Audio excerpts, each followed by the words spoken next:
Sí? Molt bé, doncs, molt bona vesprada i gràcies per vindre a este debat, esta taula redona sobre el 10è aniversari del 15M i de la primavera valenciana. En el marc d'este SocialMed, jo soc José Antonio García, secretari de l'Institut de Drets Humans de la Universitat de València i en primer lloc volia agrair a Samuel i a l'equip de l'organització comptar amb nosaltres per a estar moderant este debat que tenim, crec, a 4 persones que, com comprovareu, per suposat, tenen molt a dir perquè han participat directament i perquè han sigut actors i narradors, també podem dir, dels esdeveniments que fa ja 10 anys van suposar un gran canvi, crec que polític i social en Espanya, que ara des de la distància dels 10 anys podem valorar. Són Germán Caballero, Pau Alabajos, Juan Borderà i Alfonso Amador.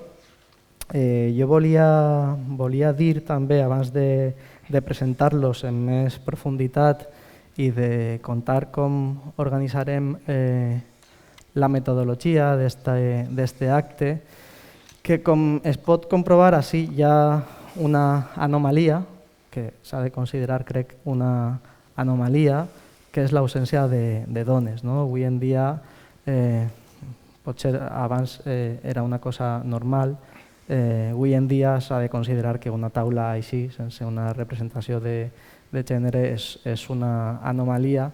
Crec que en nom dels organitzadors vull explicar, que no justificar, perquè és injustificable, però sí que crec que té una explicació clara, que és que fa dos dies, dijous, es van cancel·lar tant Laura Ballester com Maribel Domènech, que havien confirmat la seva presència així, i van buscar altres 2 ponents. Hem tractat que aquests 2 ponents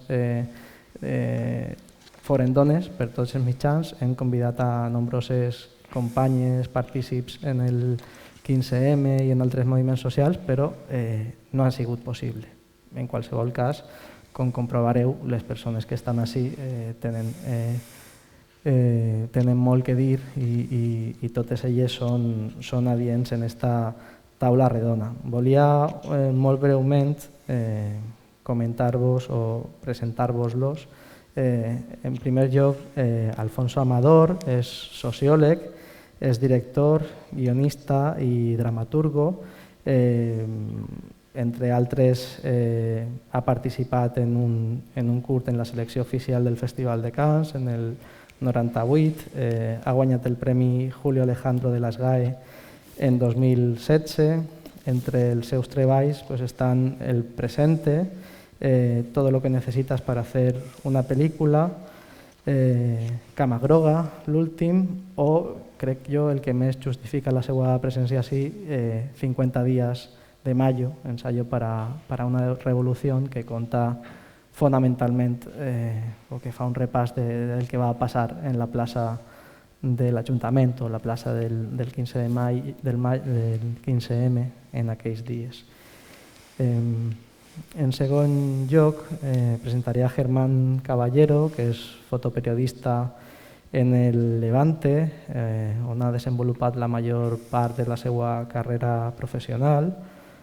Actualment és membre del comitè d'empresa d'aquest diari, de l'executiva d'Unió de Periodistes, i crec que del seu treball en aquesta última dècada es pot remarcar la seva sensibilitat i el seu interès pels moviments socials i per la lluita en els carrers, i crec que la seva obra és molt, o s'ha fixat en les principals qüestions. Per exemple, ha rebut el Premi Manuel Castillo de la Universitat de València en 2014, ha publicat fotos des de Palestina, des del Líban, des de Turquia, des de la frontera sud de Mèxic o des de la frontera entre Marroc i Melilla. Ha fet algunes exposicions importants, per exemple, Hebron, Vida i Resistències, en el Museu d'Història de València, o El temps suspès, els camps per a persones refugiades palestines al Líban, que va exposar en la nau, i molt recentment, avui mateix ha sigut la presentació del seu últim llibre, València viva i combativa, que ha publicat amb l'historiador Jorge Ramos, i una secció precisament d'aquest llibre que m'estava mostrant abans i que vos recomano perquè l'he pogut veure i és preciós, tracta precisament sobre el 15M i la primavera valenciana. En tercer lloc, vos presente a Pau Alabajos, cantautor, músic, jo diria qui va posar banda sonora, almenys per a mi i per a moltes amistats meues aquells dies. A més, la seva cançó Utòpics idealistes ingenus, que segur que en sona, precisament fa referència a aquests dies, o aquest hashtag famós de Primavera Valenciana, que va acunyar Pau en el seu dia i que va donar nom al moviment. I en últim lloc vos presente a Juan Bordera, que és un vell conegut, és periodista actualment, periodista freelance que treballa en mitjans de comunicació independents i que participa encara, és activista i participa de moviments com Extinction Rebellion, però sobretot crec que la seva presència així està justificada perquè ell va ser un dels protagonistes, sense voler ser-ho, però un protagonista del 15M en València. Jo era un que li agradava anar a la plaça i participar de tot aquello, i Juan sempre estava allí. En el documental d'Alfonso, a més, el veiem en una participació, jo crec, en un espírit, si jo pense en realitat en l'espírit quinzemallista, em ve al cap Juan en el micro, organitzant, sense imposar necessàriament l'opinió, sempre disposat a escoltar les opinions que allí es vertien, i per tant m'alegre molt que estigui així com a un actor. Jo crec que Juan va ser un actor que ho va posar tot en aquells dies. Per tant, aquesta és la presentació dels 4 ponents que tenim avui. La metodologia de l'acte consistirà en que cada un d'ells tindrà, en l'ordre que els he presentat, 10 minuts per a fer alguna aportació. Després tindrem un temps d'uns 20-25 minuts per a debatre entre nosaltres. Jo els podré plantejar alguna qüestió i després el debat s'obrirà amb el públic que està així present a la sala. D'acord? Així que pots començar tu mateix, Alfonso. 10 minutos. Sí, aproximadamente. Pero, ¿y por dónde vamos? ¿Cuál es el estímulo así para empezar a pensar? Si vols que te done un punt d'eixida, podries contar en el teu documental, 50 dies de mayo. Si es pots contar quin és l'estil narratiu, vull dir, com vas fer la selecció d'aquests fragments, com vas estar tu allí a la plaça, si éreu un equip o eres tu a soles, no sé si pots contar això. Perdón, estoy... A ver, ¿cómo empieza todo, más bien? O sea, yo recuerdo que como el día...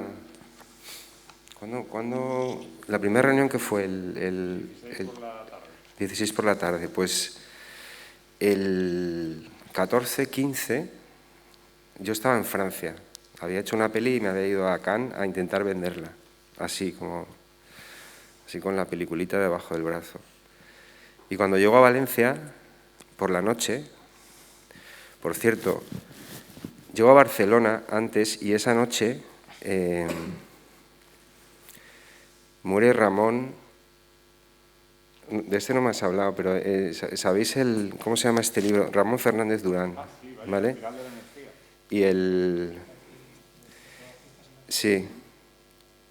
Cuando llego a Barcelona, esa noche resulta que él había muerto. Y luego, que yo lo había conocido en Madrid, en tiempos, y sentía como mucha admiración por él. Y fue como, joder.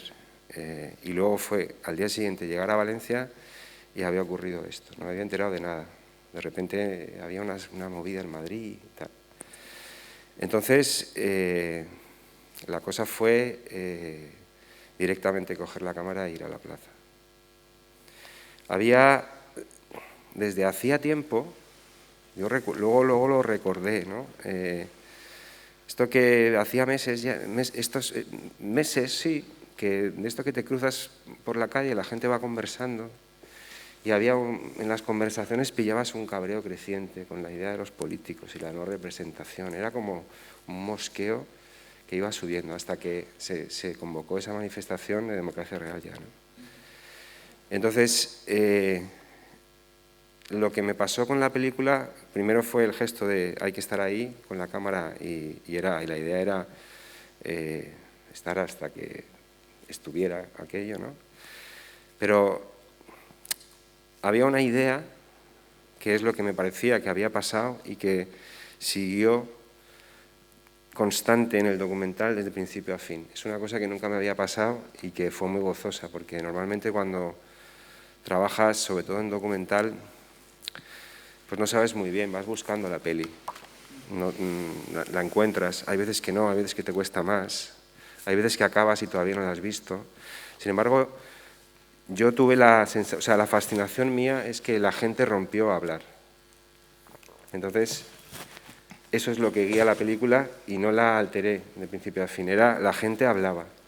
Y luego cuando en la organización de la plaza la cosa consistía en muchas cosas, pero sobre todo en el Ágora esta de las 8, que luego fue tan criticada, seguí resistiendo a la tentación de filmar otras cosas, pero seguí filmando a la gente en el momento del micro y de hablar, ¿no? Entonces, creo que eso es básicamente lo que pasó entonces. Lo que la película retrata es la gente que rompe a hablar y luego en ese romper a hablar y que esas conversaciones se hagan cotidianas, pues vienen los problemas de la organización, la dificultad de la organización de la humanidad, el ser humano. Entonces, eso también queda reflejado. Y luego, que esto creo, había una idea, en ese yo voy a filmar lo que está pasando y la gente hablando y no me voy a escapar, a separar de eso. Había una idea romántica de esta película que no la hace nadie, que la hace el pueblo, y que dura hasta que tomemos el Palacio de Invierno, porque yo, como todos, creíamos que íbamos a tomar el Palacio de Invierno, creíamos que ya, ¿no? Y esto es lo que entronca, creo, con lo que podemos discutir ahora o hablar más que, aparte de recordar o rememorar. Cuando Samuel me dijo, vamos a hablar sobre los 10 años del 15M, yo me quedé un poco así, como, o sea, porque he tenido en otros, este año que fue en mayo, tuve también algunas intervenciones y tal, la gente me llamó para hablar de lo de qué ha pasado en estos 10 años, cómo lo vemos a continuación, ¿no? Entonces, esa sería otra manera de enfocar esto, es decir, ¿Qué cambió? ¿Qué sirvió? ¿Dónde vamos? ¿Dónde estamos? ¿No? Y en ese sentido yo hay veces que pienso, por lo menos yo, no sé si soy el más apropiado, es decir, necesitaríamos otras mentes que fueran más visionarias que yo, porque al fin y al cabo lo que yo hacía o lo que hago y lo que se me da bien es dar un diagnóstico y contar una situación con cierto matiz o cierta sensibilidad, pero lo que molaría es ser capaz de decir ¿y a dónde vamos? ¿No? Entonces, luego también en ese posible marco está esta idea de entonces no sirvió para nada, sirvió, se avanzó, que esa es una pregunta que a lo largo de los años también me hicieron en determinados aniversarios, pues como a la mitad, como a los 5 años, como a los 4, ¿sabes? Pero entonces, y esta era esta idea de, bueno, no se tomó el Palacio de Invierno, pero hay muchas sensibilidades que han cambiado y se han abierto cosas. Ahora mismo, yo no sé si sabría qué decir realmente. Me parece que sí, que efectivamente, tú antes has dicho que cambió todo. Sí, cambió todo. Al mismo tiempo estamos viendo luego este movimiento recurrente de que no nos ha ido tan bien. A los nuestros, digamos, si es que nos podemos considerar nuestros, que de repente después de la gran ilusión que parecía que capitalizaba aquello que nació en las plazas, pues ya sabéis todos dónde estamos ahora. Ahora estamos con otro ciclo, que algunos se lo creen, otros no se lo creen, en fin, todas esas cosas. ¿Y qué más? En cuanto a la película, la idea mía era construir la asamblea como el personaje de la asamblea y además hacer una película clásica, o sea, un arco dramático clásico en el que el personaje que evoluciona es la asamblea. Entonces, efectivamente va desde la ilusión desbocada, la alegría tremenda del principio, al cansancio y los problemas finales. Y luego, en cuanto a la película, también recuerdo, tenía como 2 tipos de reacciones. Había una reacción de antiguos militantes mallistas, pero del 68, de la antigua izquierda extraparlamentaria y tal y cual, que acusaban a la película de ser una mirada demasiado complaciente con los chicos, de que tenía que haber sido mucho más duro, mucho más militante, mucho más, que la película tenía que haber tomado un partido mucho más claro, dejándole las cosas claras. ¿Te acuerdas de Ricardo? Esto es una cuestión de orden, ¿sabes? No me hagáis así con las manos, ese rollo. Y luego había otra reacción de los que estaban, de los más jóvenes, de los recién llegados, de los abiertos por primera vez a la política, tal cual, que sobre todo en los primeros tiempos, cuando la proyectaba, pues la reacción después de la peli era de desolación total, porque estaba como muy cerca el supuesto fracaso y el dolor era como muy grande, entonces no apetecía nada ver eso que yo filmaba que pasó, ¿no? También es verdad que hay quien dijo esta peli debería verse un poco más adelante para que sirviera para algo, porque ya me callo. Otra de las cosas que a mí me estimulaba era considerar la película como una suerte de socioanálisis. Ahí, Luró y La Pasada eran 2 sociólogos que hablaban del socioanálisis como una herramienta autorreflexiva en la que la comunidad y la sociedad se cuestiona a sí misma. Entonces, yo tenía, por ejemplo, una idea que luego nunca hice porque me perdí fuelle, pero mi planteamiento al principio era hacer como una especie de proyecto multimedia. De hecho, hubo un corte de la peli, un primer corte que era así, que era mi montaje proyectado ante un grupo y luego la filmación de las reacciones del grupo ante la película. Y la idea era hacer eso con diferentes grupos más o menos localizados, de referencia o de querencia que había en la plaza, y haber hecho una especie de continente donde hubiera todo ese tipo de discurso sobre el discurso, ¿no? Era un poco la idea de, bueno, ofrecer una herramienta que sirviera para posteriores tomas de las plazas, que eventualmente debería haberlas porque todavía estamos en ello, no lo sé. Y solo una curiosidad que me surge, porque la película es en blanco y negro, ¿no? Sí. Me ha llamado la atención la afirmación que has hecho de que el sujeto o el protagonista es la asamblea, ¿no? Entonces, si esa elección de hacerlo en blanco y negro le da una especie de continuidad a la narración, parece en ciertos aspectos como un plano secuencia, en el sentido de que hay mucha fluidez entre un discurso tan heterogéneo con tantos conflictos como se ven, pero hay, digamos, una continuidad. Si eso, artísticamente, digamos, esa elección por el blanco y negro, pues se debe a eso. Sí, tiene que ver. O sea, muchas veces es curioso porque al menos a mí me pasa, bueno, en realidad a todos los compañeros que se dedican a esto, estas cosas suceden. Hay veces que se juntan razones de diferente tipo. Por ejemplo, en este caso es una cosa muy concreta, por un lado, que es que yo sabía, y así fue, aunque el grueso del material era mío, pero también conté con imágenes de otros compañeros, porque a veces yo no podía ir, entonces había otra cámara que me pasaba lo suyo, etcétera, etcétera. Entonces iba a contar necesariamente con formatos distintos, resoluciones distintas. Entonces, por un lado, el blanco y negro unifica, digamos que los errores con el blanco y negro se dulcifican, se continúan. Pero también había una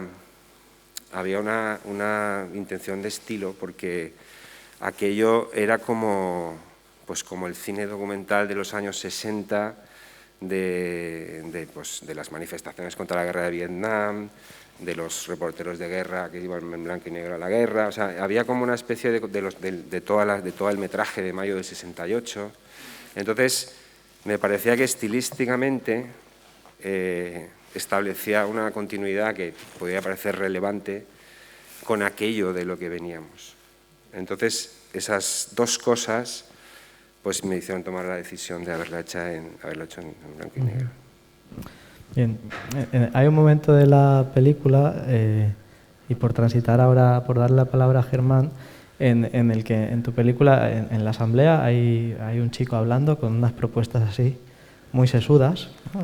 Sí. No recuerdo exactamente qué dice, pero habla de la economía, habla de reformar la ley de partidos políticos, y al final de su discurso dice, bueno, será una tontería, pero creo que estaría bien cambiar el nombre a la plaza, ¿no? Y poner unas pegatinas como si fuera una tontería que a él se le ocurre. No sé si digamos, ese fue la decisión, pero ese símbolo que a él en ese momento parecía ocurrírsele, que fue que él mismo decía era una tontería, luego tuvo ese poder que tiene lo simbólico, ¿no? de cambiar el nombre que pone el ayuntamiento a la plaza y decir esta plaza es nuestra, es del pueblo, etcétera, ¿no? Que es algo que, si no estoy mal, fotografió Germán. Pues justamente esa escena no la fotografió. Esa foto no, mira, pues me he tirado a la piscina, pero vamos, otras escenas. Pero sí fue una fotografía muy... Fue un momento icónico muy emblemática, de la plaza. ¿no? Uh-huh.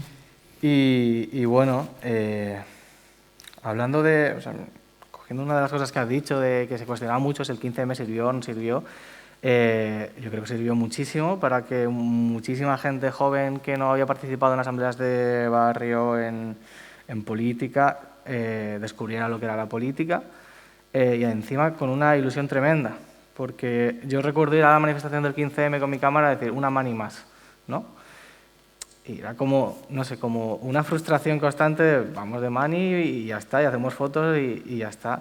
Pero afortunadamente no fue así. Y entonces, claro que sirvió porque además de esa plaza salieron un montón de gente que después se organizó. Por ejemplo, el CSO Lorta al final se reabrió con gente del 15M y muchísimas alternativas políticas se tejieron en la plaza. Y yo lo veo súper interesante.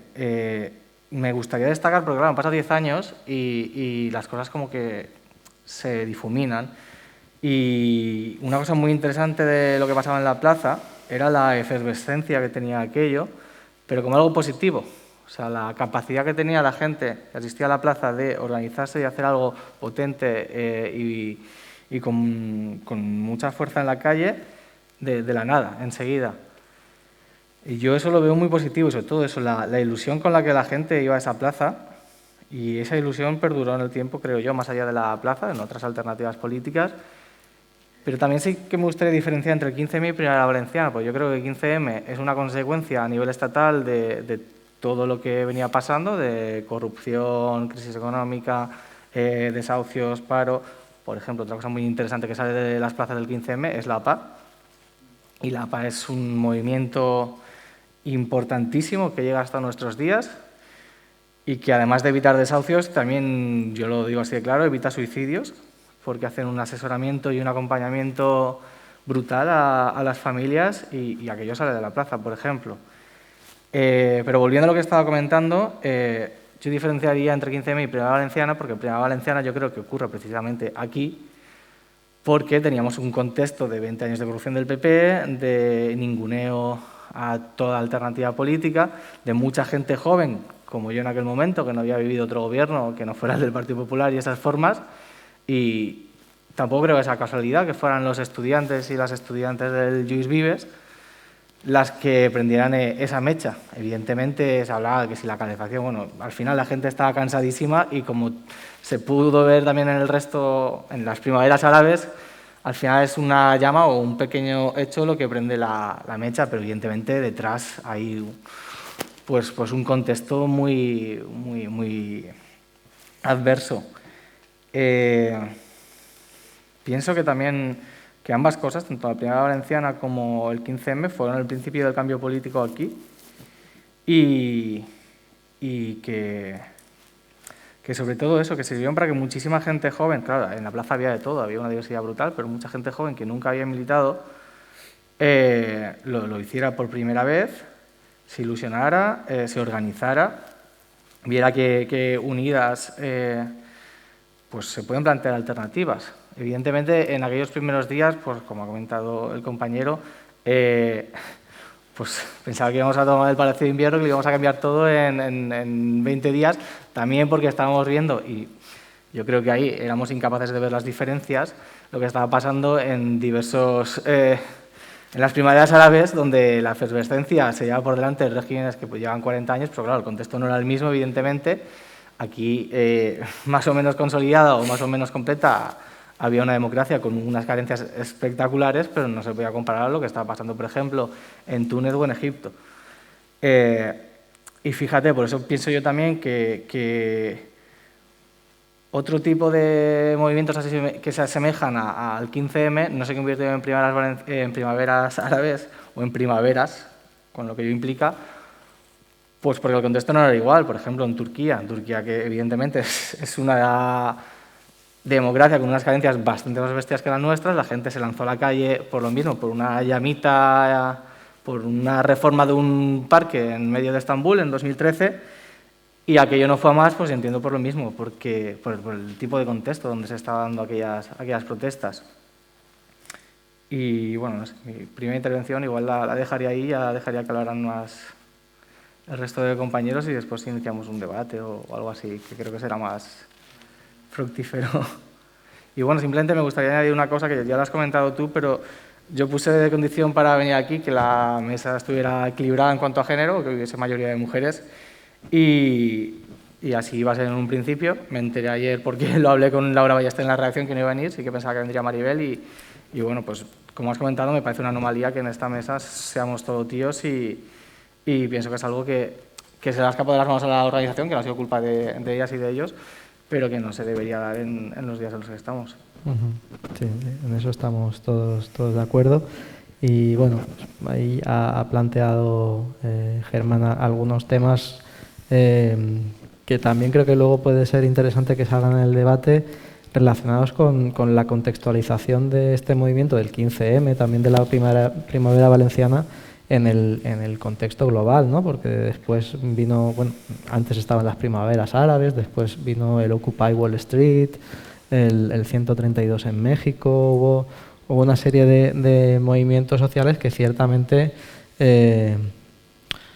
pues después de venir desde la década de los 80 y los 90, de ese TINA, ¿no? Del There is no alternative que dijo Margaret Thatcher, ¿no? Y habíamos llegado a ese fin de la historia que anunció Fukuyama y parecía que el único horizonte posible era el capitalismo económico y el liberalismo en lo político, pues va resquebrajándose, ¿no? En los 90 empieza a contestar a eso, a que no el movimiento altermundista, ¿no? El Foro Social de Porto Alegre, etcétera. y creo que cristaliza o se hace mucho más democrático en ese punto, ¿no? Con las primaveras árabes, con el 15M y con este contexto, ¿no? Que empieza a llegar a mucha más gente. Yo me acuerdo antes, ¿no? desde 2005 militaba en ATTAC, ¿no? y estábamos pidiendo la democratización de la economía, la tasa Tobin, criticábamos los paraísos fiscales, pero era muy difícil que ese discurso llegara a todo el mundo, ¿no? Y mira que íbamos a la asociación de vecinos de donde fuera a explicar qué eran los paraísos fiscales, pero era un discurso muy minoritario, ¿no? Y el 15M lo pone en el punto de mira y pone algunas cuestiones importantes en el debate público, ¿no? Hasta el punto de que hoy en día, bueno, otra discusión podemos hablar de cuando esas reivindicaciones pues se institucionalizan, ¿no? Si de alguna forma queremos llegar a las instituciones, pero al llegar a las instituciones el discurso pues se vuelve contradictorio y los ritmos no son lo mismo. Pero bueno, esas son cosas en las que sí, también con la participación del público podemos ir profundizando en el debate. I ara tindries tu la paraula, Pau. Em centré una miqueta en la primera valenciana o també un poc general?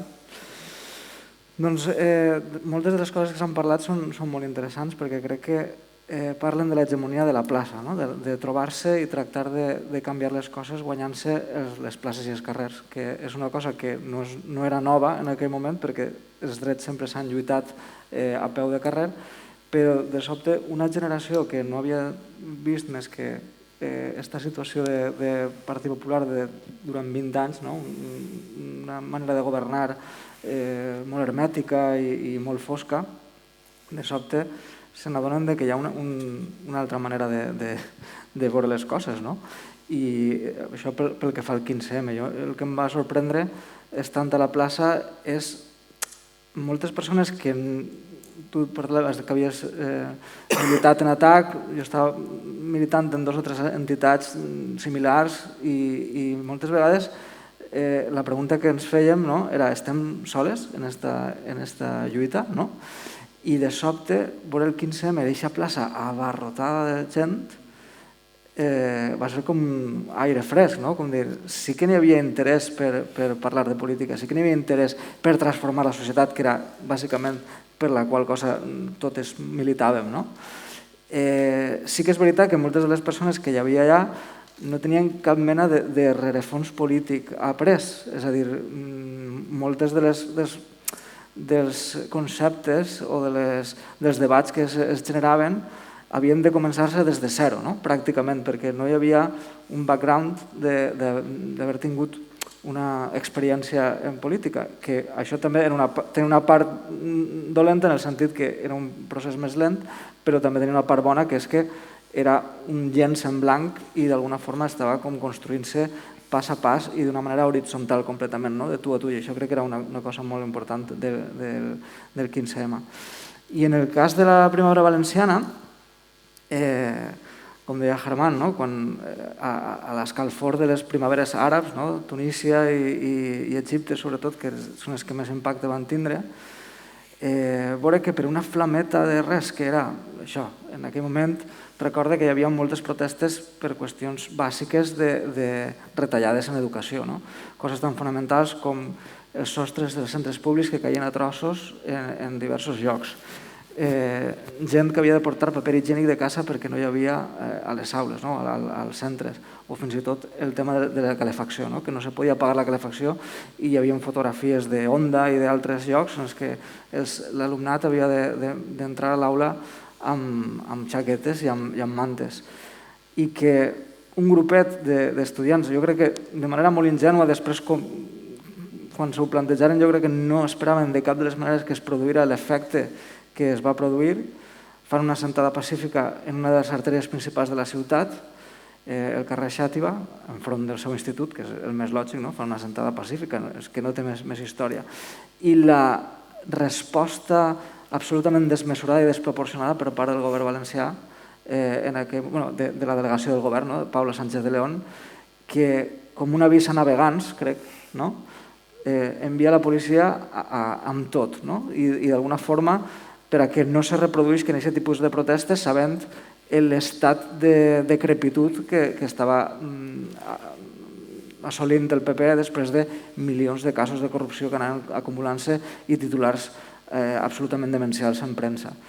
I la força que tenen en aquell moment les imatges, jo crec que ahir tant els documentalistes com els fotògrafs van tindre un paper importantíssim. Les imatges i, perdona que et deia, però les xarxes socials que van ser fonamentals per al 15M, per a les primaveres àrabs i per a la primavera valenciana, perquè aquesta foto se penja en Twitter i a partir d'ahir comença a fer-se ahir una bola i la gent diu, hòstia, què està passant això?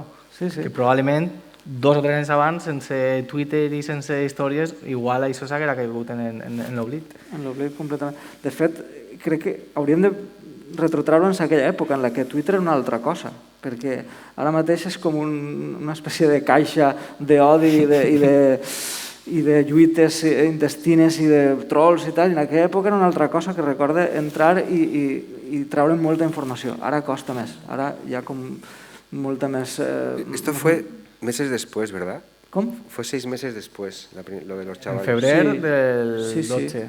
15M y después la primavera. 15 de febrer, sí, 15 de febrer del 2012. I això, és a dir, el tuit, per exemple, fer una analogia en les primeres àrabs tenia molta lògica en aquell moment, i llançar una cosa i que de sobte comença a fer-se viral i que no parara i que hi hagueren missatges de tot arreu, ahir les xarxes socials van jugar un paper importantíssim i es va veure en el carrer, perquè de sobte una manifestació de suport que havia sigut bastant tova, la del primer dia, els dies següents semblava que anàvem a fer-nos amb la ciutat completament, no? S'apoderaren de la ciutat. I des del meu àmbit, des de l'àmbit de la cultura, també va servir per a una sèrie de coses, no? Perquè en el meu cas jo sempre he participat de la política tant sota l'escenari com damunt de l'escenari. I les meues cançons han tingut moltes vegades molts rerefons polític, no? O social, sobretot. Però hi havia altres companys i companyes del sector, de l'ofici, que no havien mai fet eixe pas, perquè pensaven que la cultura és una cosa i el món, no? I la vida és una altra. I va ser el 15M i va ser la primavera valenciana el que va fer que alguns grups i cantants i solistes decidiren que no se podien quedar callats i que havien de prendre partit, no? Que no se podien inhibir del que estava passant al seu voltant. I recorde que arran de moltes de les persones que van ser represaliades en el sentit que van ser processades judicialment per aquelles protestes, hi hagué un moment en què es va buscar finançament per als advocats i advocades que havien de fer-se càrrec d'aquells casos, que van ser moltíssims, no recordo exactament quants. I vam organitzar un concert al Palau de Congressos de València, en el que crec que va ser una de les primeres vegades que grups que cantaven en castellà, en valencià, en francès, en anglès, que venien d'estils completament diferents, que molts d'ells sí que havien tingut un passat polític damunt de l'escenari, però altres que en absolut van fer el pas d'extrair per a replegar diners per a aquesta causa noble, i crec que això també demostrar que va obrir també els ulls d'un àmbit que era la cultura i que jo crec que té molt a dir en el camp de la transformació social. I que a més és bàsica per a crear unitat, no? I per a crear aquest sentiment comú del que parlaves al principi de la teua intervenció. Ens sentim sols, però en el moment en què no només anem a la plaça, sinó que tenim himnes comuns o relats comuns, és que ens creem el poble d'alguna forma i com a subjecte polític capaç de canviar les coses, no? Sí, també el que dèiem, una imatge de sobte a través de les xarxes és com un incendi en el que comença a crear consciències i a obrir ulls, obrir mirades. I les cançons, en el nostre cas, també tenen aquest paper, en el que de sobte poses paraules condensades en una melodia per a explicar un moment en 2 minuts o 3 minuts. Una de les meves cançons va tindre aquesta repercussió perquè amb un muntatge de fotografies que venien cadascú d'un pare i d'una mare, alguna persona que en aquell moment va voler aportar el seu granet d'arena va fer com una espècie de muntatge fotogràfic molt bàsic, molt simple, i posar aquesta cançó perquè d'alguna forma tinguera una continuïtat. I això de sobte es converteix en viral també, una barbaritat de visites, una barbaritat de visualitzacions, perquè el remat el que necessitem és això, és aquest relat que tinga continuïtat, que tinga unitat de... no sé, és a dir, normalment hem deixat que ens conten la història els altres i en aquell moment els protagonistes estaven canviant el discurs, estaven trencant amb el que hi havia, com sempre, establit. I crec que des d'aquest punt de vista, tant la fotografia, els documentals, el periodisme activista, que era alternatiu al que era sistèmic i que estava, considerem, tant de temps posat com un bloc de pedra de formigó, doncs de sobte tenia una alternativa i se veia com la possibilitat i l'esperança de poder canviar les coses. A més, jo recorde, em fa recordar-me front a nosaltres, aquesta construcció del poble en col·lectiu, del subjecte polític, va ser en aquests dies molt sonada una frase que va pronunciar, jo crec que el cap de policia de València, que va dir eso de el enemigo, ¿no? Sí.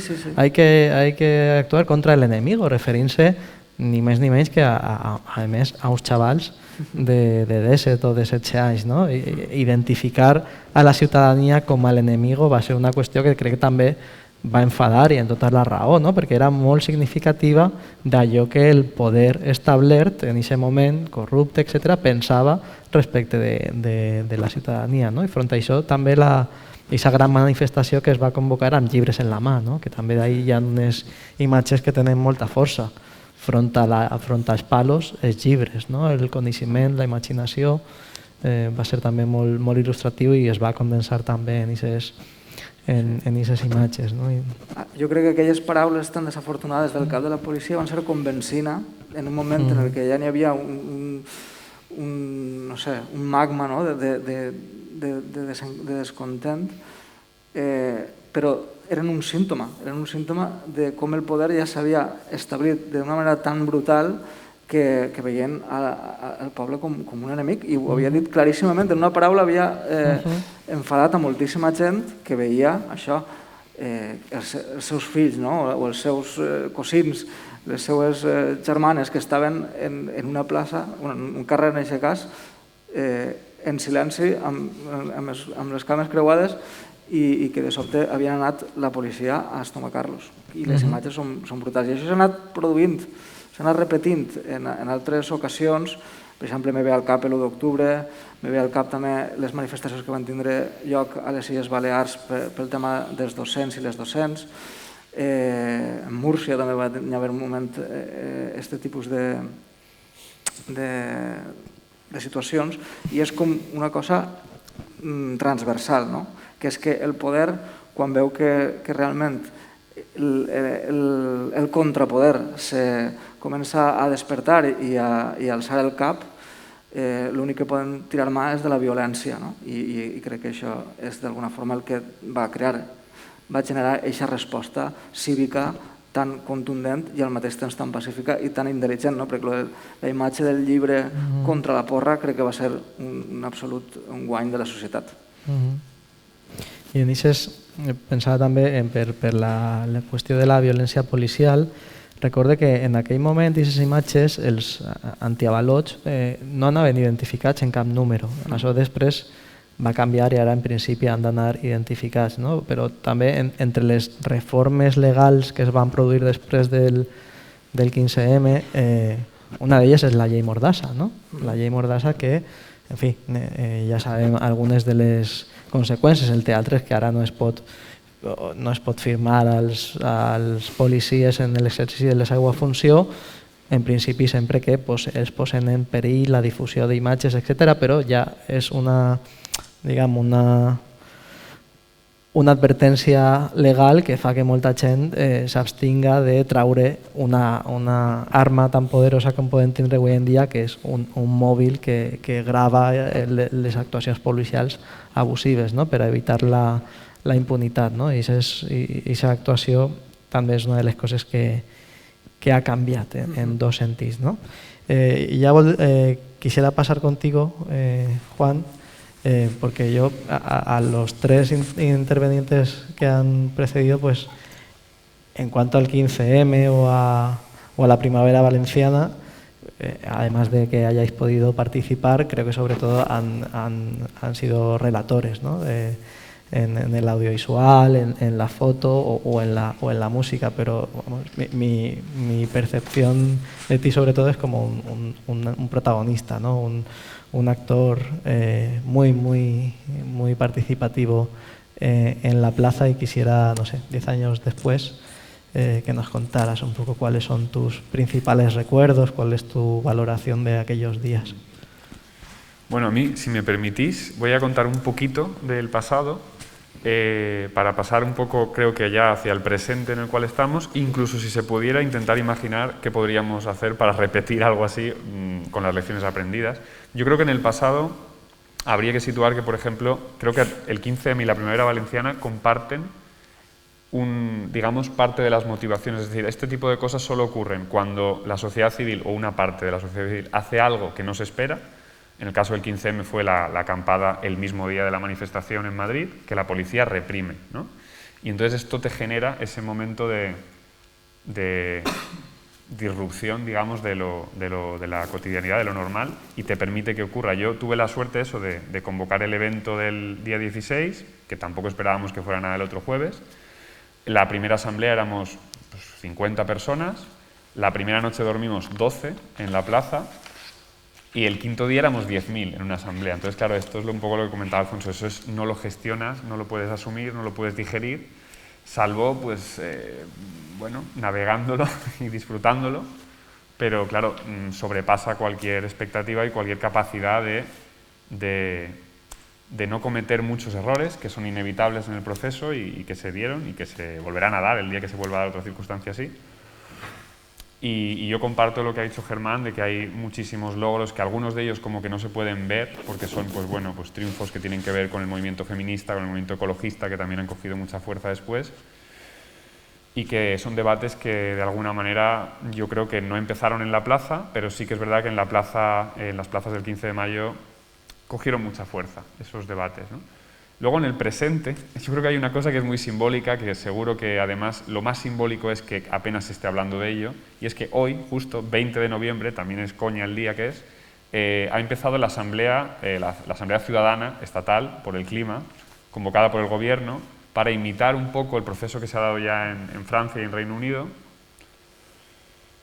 porque el tema climático da para varias películas de terror. Yo vengo además de Glasgow, de la COP, aquello es un circo de un nivel astronómico, y la Asamblea Ciudadana que ha lanzado el Gobierno pues no está a la altura, ni mucho menos de lo que tendríamos que hacer, pero de alguna manera simboliza también que algo hemos sacado también de lección de que los procesos participativos y democráticos o nos apoyamos en ellos o la alternativa, por ejemplo, Yayo Herrero o otras personas la han definido como ecofascismo, que ya de alguna manera está asomando la patita. Y entonces la Asamblea Ciudadana que ha montado el Gobierno, pese a que no es lo que, por ejemplo, en el 15M nos hubiera gustado, la situación en la que querríamos estar es mucho mejor, pero sí que es verdad, y yo creo que es André Gorz, por ejemplo, un teórico lo llamaba las reformas no reformistas. Y es algo que de momento tiene un recorrido muy limitado, pero que si, como parece, la situación climática y energética se sigue agravando y las medidas de los gobiernos y del poder no se corresponden con lo que habría que hacer, inevitablemente son germen de algo que nunca sabes dónde va a acabar. A mí me inspira mucho, por ejemplo, el proceso chileno que se está viviendo ahora allí con la Constituyente, y el otro día leí a un tipo decir que no hay procesos constituyentes en el norte de Europa porque vivimos muy bien aún. Es decir, como que tenemos más o miedo a perder que valor por arriesgar y por hacer algo disruptivo y nuevo, pues quizá por eso, por esa sensación un poco como... que yo creo que además es que es un poco como un enlace, y por ahí enlazo a lo del futuro, creo que inevitablemente vamos a tener que volver a hacer algo similar a lo que fue aquello, con matices y con diferencias y con lecciones aprendidas, pero que un poco beba de esas experiencias, como por ejemplo la constituyente chilena, porque han tenido que estar 2 años en las calles, con conflicto, con peleas, con incluso muertos,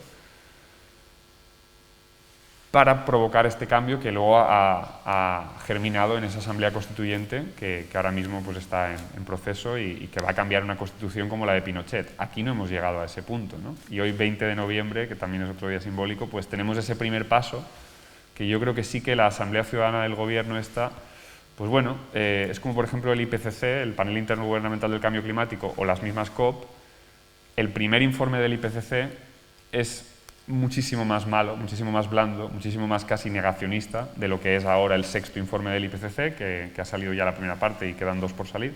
Y en las COP pasa lo mismo, es decir, la COP actual no llega ni mucho menos a lo que necesitaríamos hacer, pero sigue siendo mucho mejor de lo que fue la primera. Entonces, con esto pasa un poco lo mismo. Yo creo que tenemos que apoyar, porque me parece muy simbólico que apenas se esté hablando de que hoy se lanza esa Asamblea Ciudadana del Gobierno, por el propio gobierno, porque yo creo que hay un cierto miedo a que este tipo de procesos participativos demuestren que, la política actual no está a la altura para responder a los retos que tenemos, sobre todo el climático y el energético, que se entrelazan, generando un problemón enorme que debería estar hablándose todos los días en el telediario y todos los días en todas partes,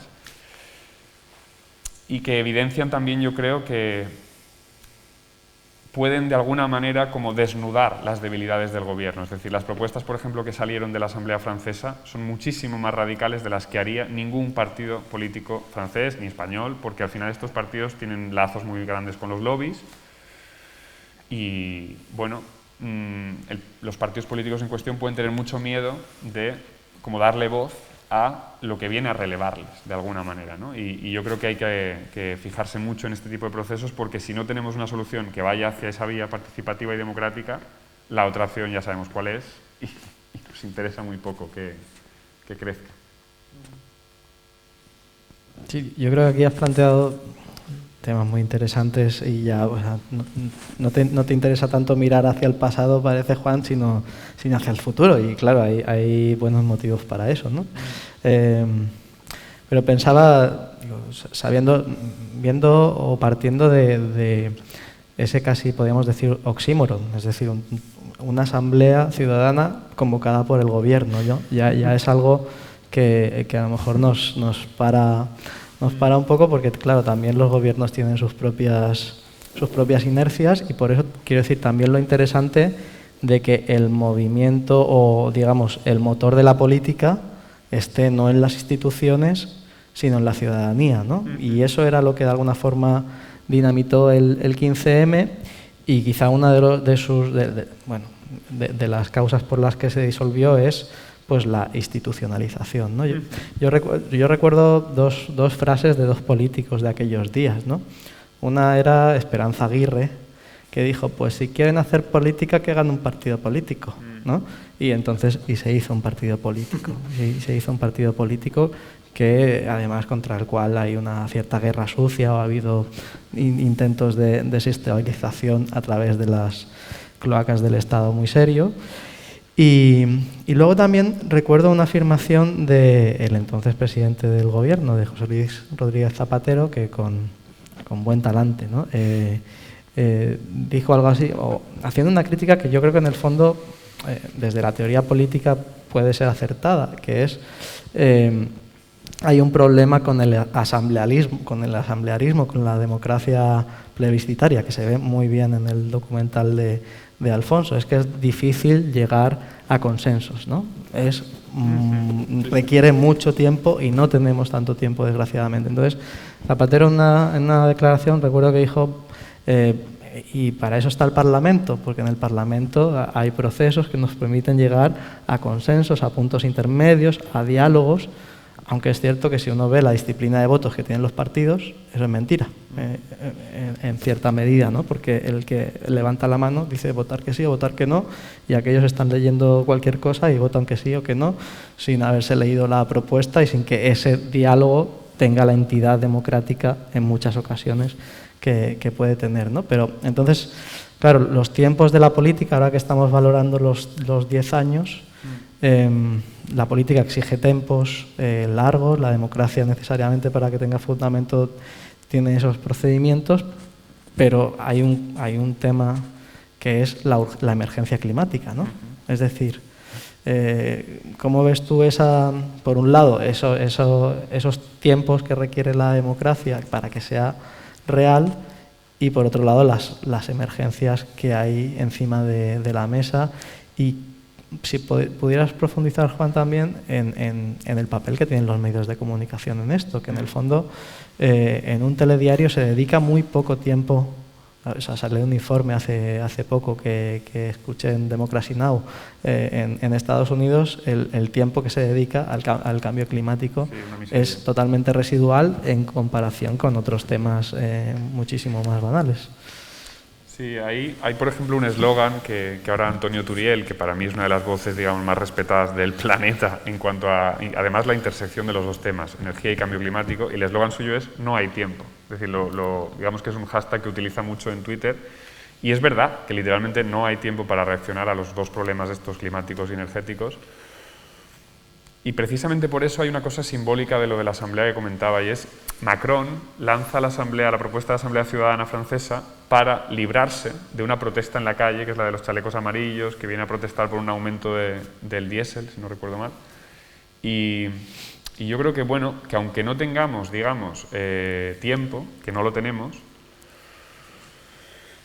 es que va mucho más rápido, digamos, el proceso. Es paradójico lo que voy a decir, pero digamos que aunque el proceso de encontrar consensos y de la asamblea exige un tiempo que no tenemos y las conclusiones pues a veces pueden como, ¿no?, parecer más tibias o lo que sea, las propuestas, por ejemplo, que han salido de la asamblea francesa son convertir el ecocidio en delito, prohibir vuelos entre ciudades de Francia entre las cuales se pueda viajar en tren. Es decir, son propuestas muchísimo más abiertamente radicales y muchísimo más transformadoras de lo que podría proponer cualquier partido francés. Con lo cual, aunque aparentemente retrasa, digamos, el proceso asambleario, según cómo se construya, que yo creo que esa es la fuerza que tienen estas asambleas, que es verdad que lo que tú dices es también muy paradójico, ¿no? Una asamblea ciudadana promovida por el gobierno. Pero, bueno, de alguna manera yo creo que es el cascarón de algo que cuando llegue una situación en la que probablemente la emergencia climática sea muchísimo más grave de lo que ya es y la crisis energética no esté asomando la patita, sino que sean ya problemas mucho más serios, tener este tipo de instituciones que pueden haber nacido un poco bastardas con la colaboración de gobiernos, que en el fondo lo que quieren es que no prosperen tampoco tanto como deberían, pueden coger vida propia, pueden ir un poco con un ritmo diferente al que supuestamente tenían desde el momento en el que se formaron. Yo creo que ahora sería el momento de pasar el turno de palabra para que las personas que estén aquí puedan plantear las cuestiones que quieran. Una cosa que se me ha olvidado. Sí. Perdón. Los medios. Medios, Esto sí. sí que, bueno, aquí creo que además no soy el único, Germán también lo puede contar y bueno, en realidad yo creo que aquí lo sabe todo el mundo, es decir, el problema yo creo que es casi de los más graves. Muchas veces se habla de tomar los medios de producción, no, primero los de comunicación, si podemos, porque de verdad que es una cosa. Yo tengo una experiencia más reciente que creo que está bien contarla, y es las filtraciones del informe climático tuve yo la suerte de estar en el meollo, y lo publicó The Guardian, lo publicó el Spiegel, lo publicó la prensa china, de la India, Brasil, Turquía, Argelia, o sea, 30 a 40 países, y aquí en España tuvieron que pasar 10 días para que los periódicos empezaran a hacerse eco.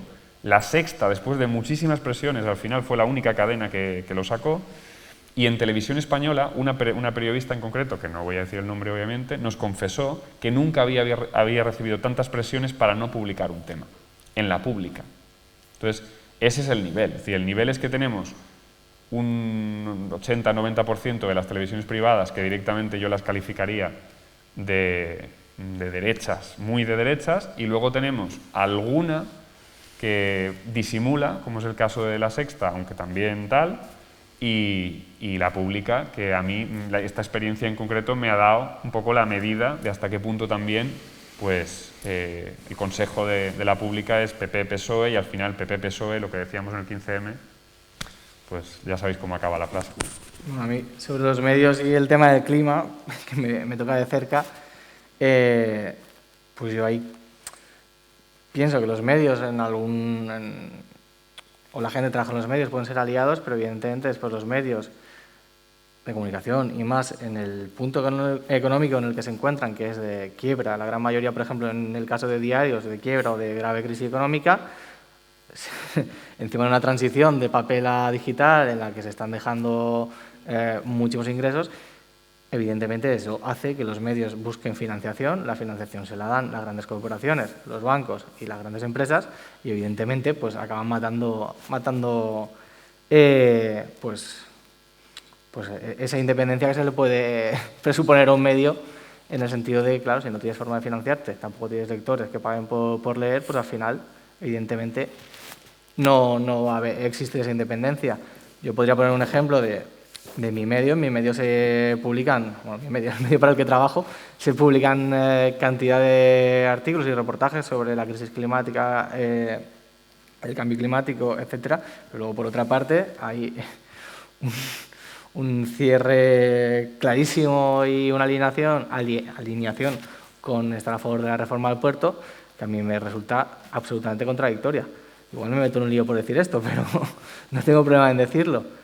Y al final creo que viene por eso, porque al final una cosa es lo que quieran...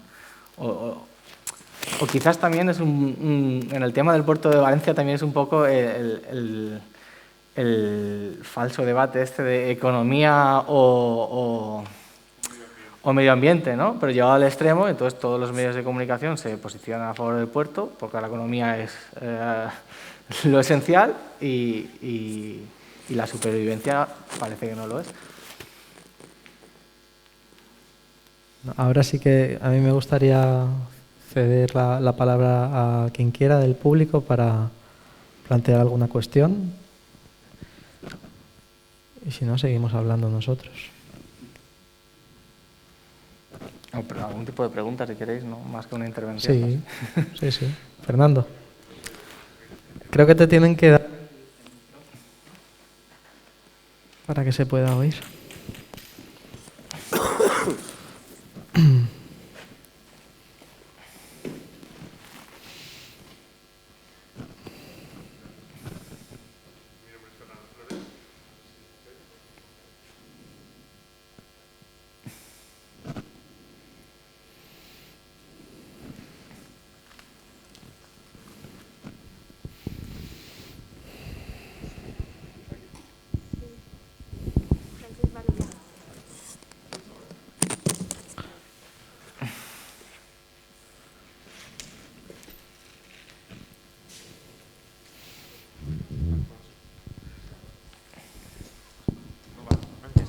Ahora sí. Gracias. Mi pregunta es, a partir de lo último que ha dicho Germán, ¿a vosotros nos parece que las reacciones a lo que supuso el 15M y la Primavera Valenciana han sido realmente reacciones serias desde el punto de vista del poder, cuando lo que se ha visto en peligro no es un discurso, sino intereses específicos? Es decir, en el caso del puerto, por poner el caso del puerto como un caso que puede, creo que, extrapolarse, hablar de la crisis climática en principio no le molesta a nadie, incluso es un mainstream donde los partidos políticos, hasta los partidos de derecha, se pueden poner como discurso. El problema es cuando un proyecto específico, sea la ampliación del puerto, o sea el dinero que Boluda, directa o indirectamente, deja de pagar a Levante porque tiene un encartado dentro, o a Valencia Plaza, o a las provincias, directa o indirectamente, porque sabemos cómo funciona, afecta. Es decir, a mí me da la sensación, pero quería preguntaros vuestra opinión, si son realmente los temas concretos los que son, y no sé si somos capaces de identificarlo, los que realmente parte de lo que impide que en ocasiones irrupciones con tanta fuerza como la del 15M y otras pues puedan llegar más lejos, ¿no? Porque a lo mejor no identificamos bien dónde llegan las oposiciones reales, ¿no? Las oposiciones fuertes. Gracias. Sí, yo creo que es bastante así. Antes quería decir una cosa a propósito de algo que había dicho Pau y tiene que ver con esto. Antes había dicho que una de las cosas que creo que nos faltó o nos falló es que, como nos veíamos en el Palacio de Invierno, teníamos mucha prisa. Y otra es esta idea de todo el mundo está aquí, somos 10.000. Teníamos una noción, y era absolutamente común, de que todo Dios estaba, y además en Nueva York, en Wall Street, y en Turquía, y en tot arreu. Y no era así. Había mucha gente que decía, en Valencia mismo, que no sabía lo que estaba pasando en la plaza. Había discursos en la plaza de los más mayores y más obreristas que decían, pero vámonos a las fábricas por la mañana, a la entrada, ¿quién se viene conmigo? Había un señor así grandote y no se venía nadie con él. A contarle a los obreros que no iban a ir a la plaza, porque no podían ni sabían lo que estaba pasando, ¿no? Entonces, muchas veces me he preguntado cuánto de peligrosos fuimos realmente. Yo creo que en un momento dado sí se pusieron nerviosos y se empezaron a dar hostias con la Primavera Valenciana así, es porque no querían otra plaza. Pero no os olvidéis de que las elecciones que hubo a la caída del 15M arrasó el PP. Es decir, aquí ha pasado mucho culturalmente y tenéis razón absolutamente en todo. Porque perdón, Alfonso, hoy es el 10º aniversario también de la victoria del PP con 10 millones de votos, unos pocos meses. ¿Sí? Vale. Entonces, a veces yo pienso un poco como tú, que es como, hay cosas que me rascas un poco, me molestas estos chicos y tal, el cambio climático tal, sí, y por aquí dejamos hasta que tocamos hueso. Y cuando tocamos hueso, entonces ya se cierran filas de otra manera, ¿no? La cosa se pone seria. Por ejemplo, luego también podemos hablar que hay gente que considera muy natural y muy orgánica la relación 15M-Podemos, ¿no? Ese partido ya se creó, hay otros que la consideran más espurias, como, a ver, es una de las consecuencias, pero no son solo ellos, ¿no? Pero sí que el marcaje y la persecución y el aprieto con Podemos más o menos, creo, al menos yo lo pienso, que efectivamente es así, o sea, es un poco exagerado, es muy exagerado toda la presión mediática a la que se han visto sometidos, porque eran más molestos que el 15M, porque realmente efectivamente hicieron un partido y podía irseles de las manos. No sé si estoy hablando en tus términos, más o menos. A mí también me gustaría responder a esa pregunta, pero no sé si la voy a saber estructurar. Pero pienso que con la crisis climática, bueno, creo que topamos con un problema estructural del capitalismo y que es que si queremos frenar la crisis climática, tenemos que hacer cambios. Si hacemos cambios, nos llevamos por delante gente, evidentemente, y en este caso gente muy poderosa. Y si los gobiernos quieren cambiar cosas, tienen que hacer reformas que cambien cosas y que evidentemente pues, pueden en algún caso tener un perjuicio económico o una ralentización de ciertos puntos económicos. Y como es una competición de crecer y de ver quién está por delante, quién crece y quién no crece, y si le sumas los ciclos políticos de 4 años que hacen que no se puedan hacer, desde mi punto de vista, reformas estructurales a largo plazo, porque los políticos están pensando en pasado mañana tengo unas elecciones, si ahora cierro 800 fábricas o si ahora le digo al puerto que no amplío el puerto y que además tienen que controlar las emisiones, bla, bla, bla, pues evidentemente perjudicas a los poderosos. Quizás acabes, que esto es un tema que igual Juan lo tiene más desarrollado porque toca temas de ecologismo, puedo llegar a tocar a la gente también trabajadora indirectamente. Entonces me parece que si seguimos en este sistema, que por desgracia pienso que vamos a seguir al menos a corto o a medio plazo, me parece muy complicado que la crisis climática se pueda abordar. Y en el caso concreto del puerto, pues lo mismo. O sea, es muy fácil hacer discursos sobre ecologismo, sobre la crisis climática, sobre qué verdes somos, pero vayamos a lo concreto, vayamos a la ampliación del puerto, vayamos a este tipo de cosas, que es donde realmente está la miga. ¿Qué pasa? Que ahí ¿Voy a tocar intereses económicos? No me interesa, como gobierno o como este tipo de gobiernos. Pues claro, entonces no se va, desde mi punto de vista, no se va a abordar la crisis climática, evidentemente. Si me permitís, añadiría un par de cosas que creo que igual tiene mucha gracia para comentar esto. Por ejemplo, está estudiado, esto lo creo que es un catedrático de la Universidad de Drexel que sacó un estudio, son 1.000 millones al año lo que se han dedicado en los últimos 20 años a negacionismo climático solo en Estados Unidos. 1.000 millones al año, es decir, lo concreto tiene el poder de atacar directamente a donde duele, es como dar en una heridita, pero el marco del discurso yo lo veo como mínimo igual de importante, porque me parece que al final una cosa retroalimenta a la otra, es decir, si tú tienes un marco del discurso que se permite, por ejemplo, el otro día la autoridad portuaria sacó un tuit que a mí me parece para descojonarse de la risa, y estaba un tuit con un mapa de la ampliación del puerto y 7 ODS, ¿no? Ponían alrededor el ODS del crecimiento, por supuesto, el ODS, y ponía el puerto más sostenible, la ampliación más ecológica, una cosa de estas, ¿no? Entonces, si este tipo de cosas no nos chirrían, es porque el marco del discurso es el que es, ¿no? Porque, por ejemplo, hay un dato que yo creo que es, para mí, de lo más clave que se puede contar del informe del IPCC, que va a salir en marzo de este año que viene. El informe del IPCC del grupo 3 es el que propone realmente cosas. El grupo 1 es ciencia, el grupo 2 son impactos, pero el grupo 3 son las propuestas, donde está el meollo.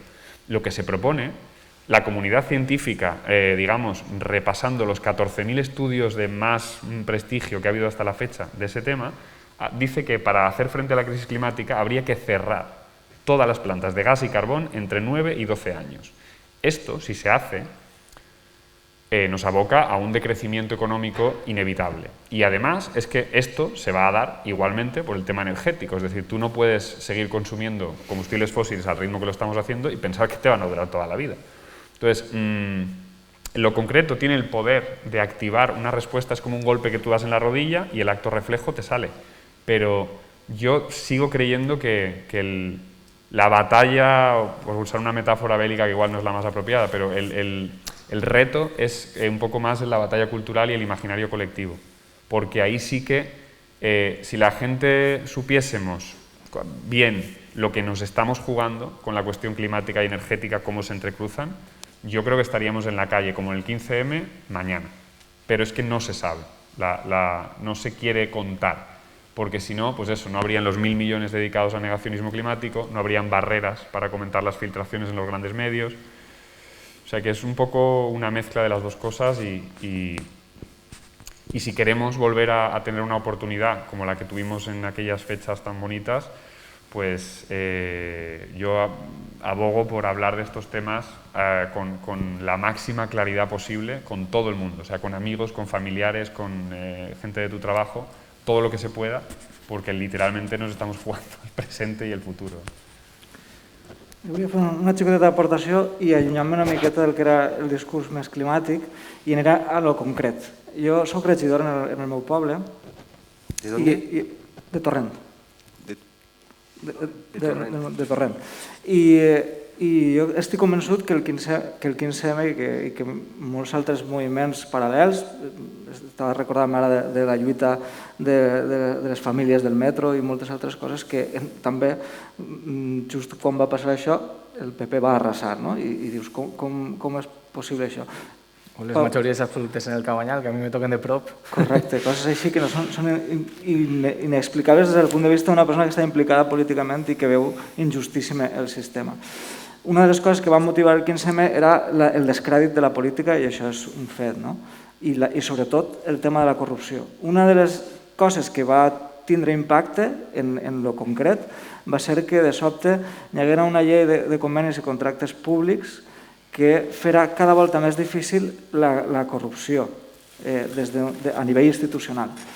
I allò que preguntaves, que si finalment quan se dissenyaven aquest tipus de coses els interessos concrets seguien surant per damunt, seguien produint-se, és el que veig cada dia.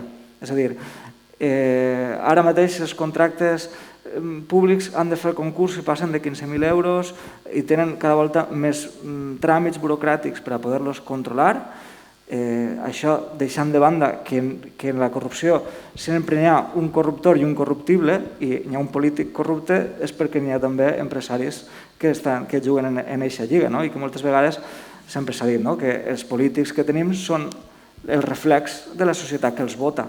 Eixa berlusconització del País Valencià era un fet durant tots aquests 20 anys.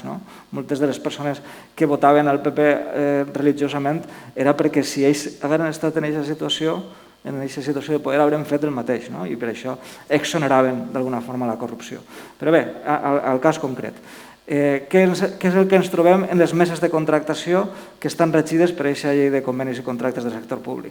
Ens trobem que cada volta el que ha passat és que les empreses locals de quilòmetre zero i que d'alguna forma lluitarien contra aquest canvi climàtic, perquè estem parlant d'empreses que estan dins dels municipis, cada volta tenen menys capacitat de competitivitat, perquè a l'haver constrenyit tant la manera de participar d'aquests processos de concursos públics, no tenen la força per a competir contra, per exemple, el Corte Inglés, que té en nòmina 100 advocats que saben perfectament com s'han de fer els papers per a poder guanyar un concurs i que després te'l porten a un contenciós i acaben guanyant-lo.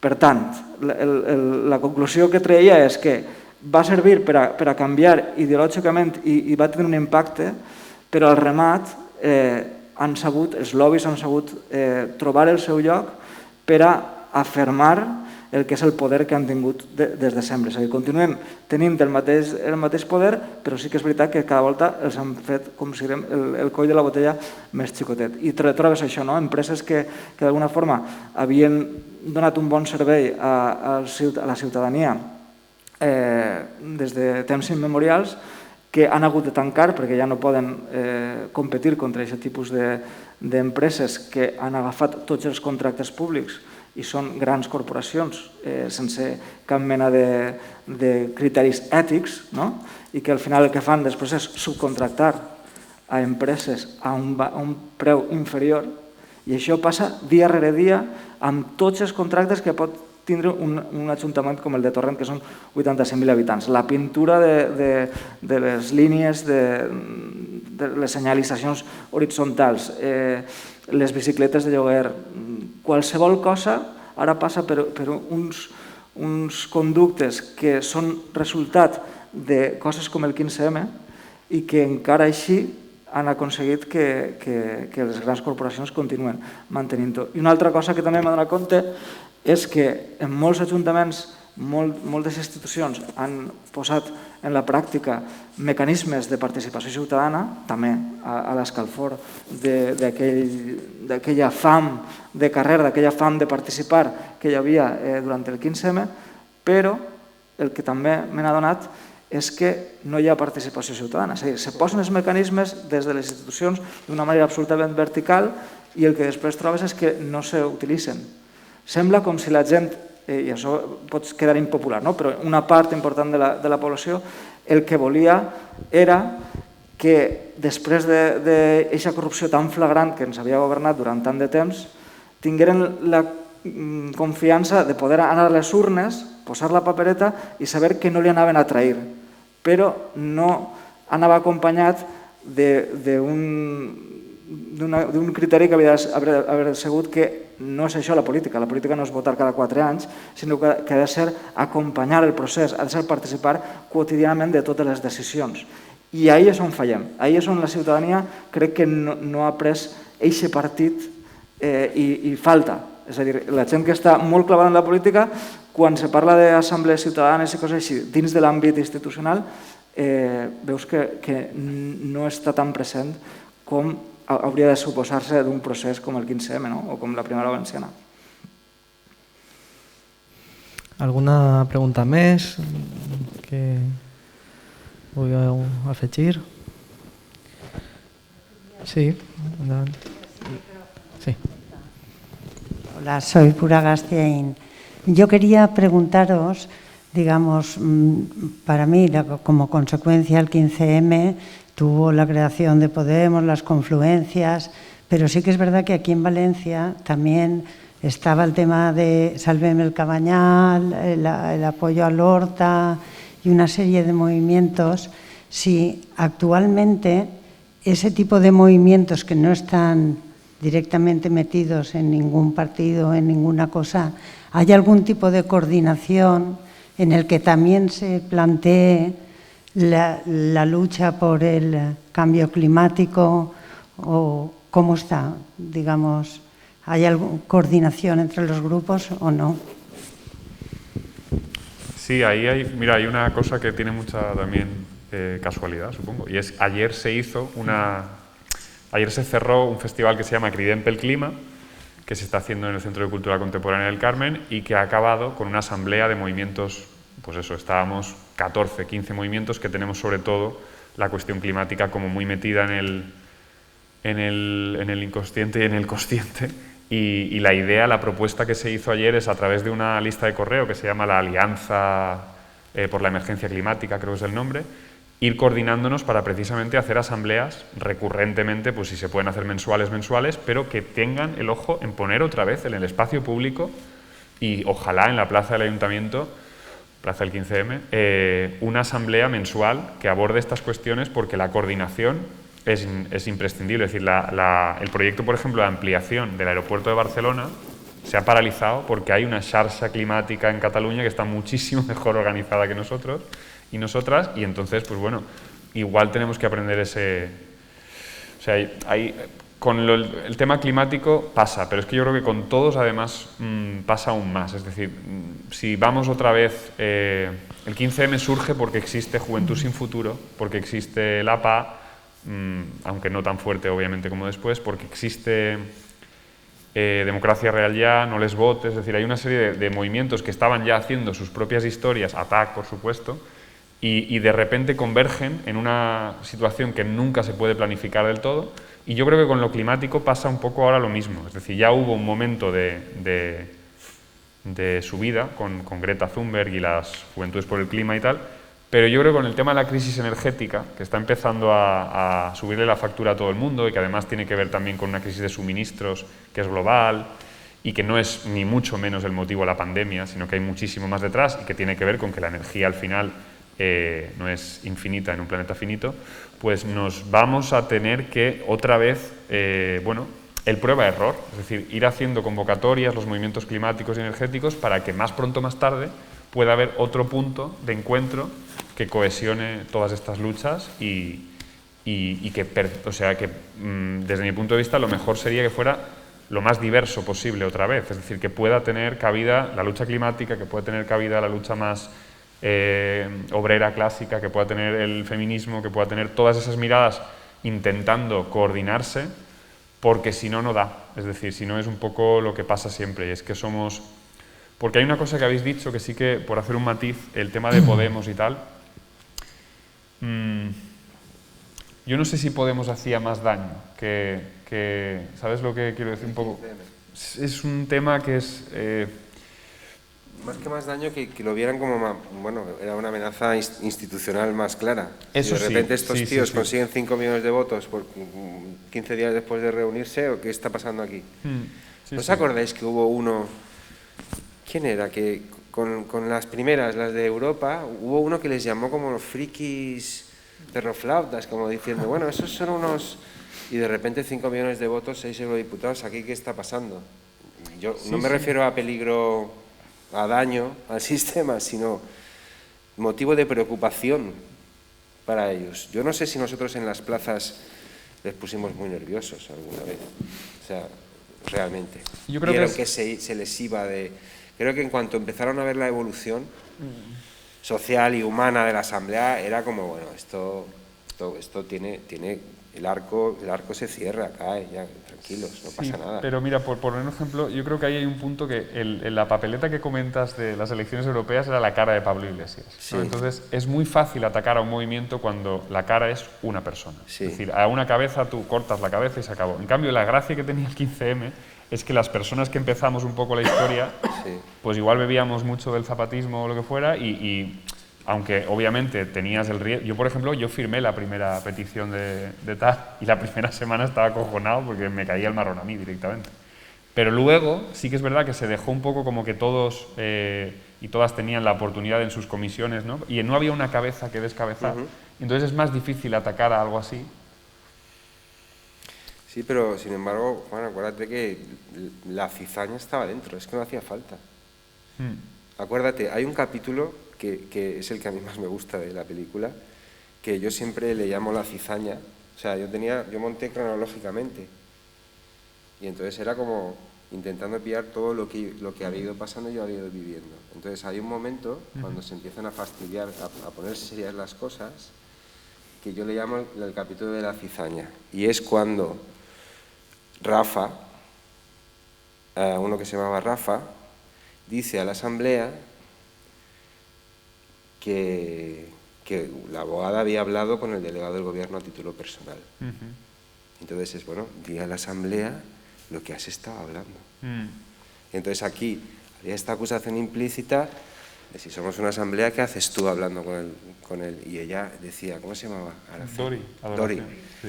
Y decía, pues porque es que le di mi DNI y tiene mi teléfono, si queréis hablar con él, ¿no? Y entonces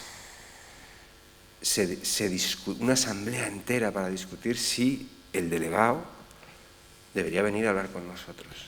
O deberíamos ir a ir a hablar con tal. O deberíamos ir a hablar con él. Y no había manera, porque había quien decía que baje a la plaza, yo no pienso ir.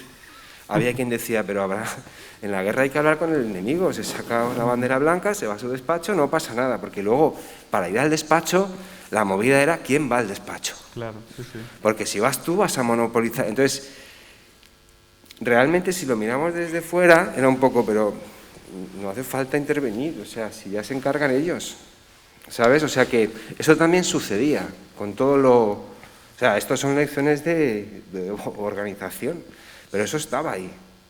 Sí, ¿no? sí, inevitablemente cualquier modelo, sea vertical o horizontal, tiene, ¿no? Y lo idílico, yo creo, es buscar un poco un punto intermedio, que no sé muy bien cuál es, obviamente, pero es verdad que cualquiera de las dos tiene, ¿no?, su lado oscuro.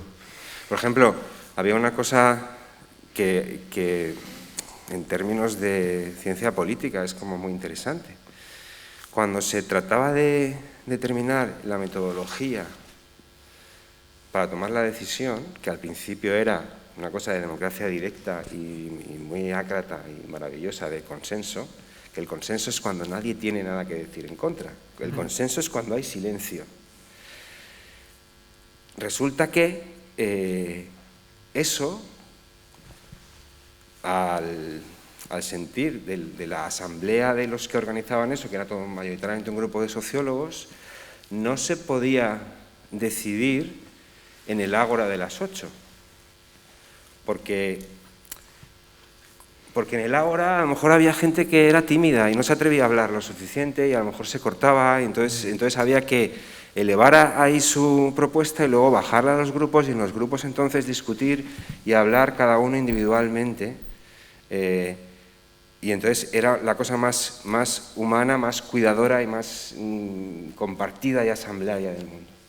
Y frente a esto, gente indignada que les acusa de querer llevarse el gato al agua porque ellos no tienen nada que hacer en la vida y están todo el día en la plaza. Pero la gente que está currando viene a las 8.